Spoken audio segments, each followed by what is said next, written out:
د غزل مطلب ده چې د ژوند مې هره هیله شوه بیماره را پرېوځي د ژوند مې هره هیله شوه بیماره را پرېوځي او زړګی مې له سینې درپسې یاره را پرېوځي او میخور نه دی دا ښکلی دی په ذات کې عنابي میخور نه دی دا ښکلی دی په ذات کې عنابي رحمات رحمات وجود له خپل خماره را پرېوځي او ته ګوره که د ختم شو د حسن دا کشش ته ګوره که د ختم شو د حسن دا کشش یاران به د بیا یو یو له مداره را پرېوځي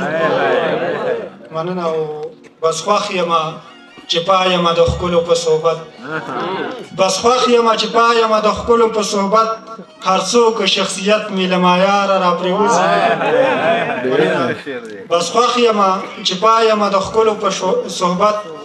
هر څوک شخصیت مې له معیاره را پرېوځي زه یمه یک تنها د ژوند په داسې لارو سر زه یمه یک تنها د ژوند په داسې لارو سر مې سویری رانه هم په نیمه لاره را پرېوځي او یادونه دې په ما داسې ورېږي همه شپه یادونه دې په ما داسې ورېږي همه شپه دانه وانه تسبیح لکه له تاره را پرېوځي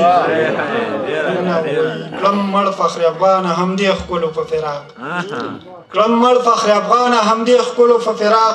څه اوس که په مزار مې بې اختیاره را پرېوځي یو غزل بل دی چې که اخلي هوري نو بیا اخله له مجبورې دعا که اخلي هوري نو بیا اخله له مجبورې دعا د دې وطن د خوارې کونډې او د ګورې دعا چې مات څانګونه ځي په باب زما د ماتو هیلو چې مات څانګونه ځي په باب زما د ماتو هیلو عرش ته به څنګه وررسېږي تر انځورې دعا مننه وایي د مصایبو په صحرا روان یم ستا په هیله د مصایبو په صحرا روان یم ستا په هیله په سر مې سیری شه د خپلې یادې ګورې دعا او وایي مغول راغلی خو ته پاکه مو له زنګه نه کړي مغول راغلی خو ته پاکه مو له زنګه نه کړي کوي خیرې موږ ته که نه د خوشحال تورې دعا مننه وایي ښکلي تر ما راشي خو پرته له اظهاره درومي ښکلي تر ما راشي خو پرته له اظهاره درومي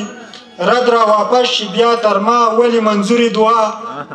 الله ته هم مو سجدې وي د هوس نه ډکې وي جنتونه سپین المان او تنکۍ هورې دعا الله ته هم مو سجدې وي د هوس نه ډکې وي جنتونه سپین المان او تنکۍ هورې دعا ستا په حصول فخر افغان خو ترجمه ته ځمه ستا په حصول فخر افغان خو ترجمه ته ځمه مندر کې وغواړه ته هم د هندۍ لورې دعا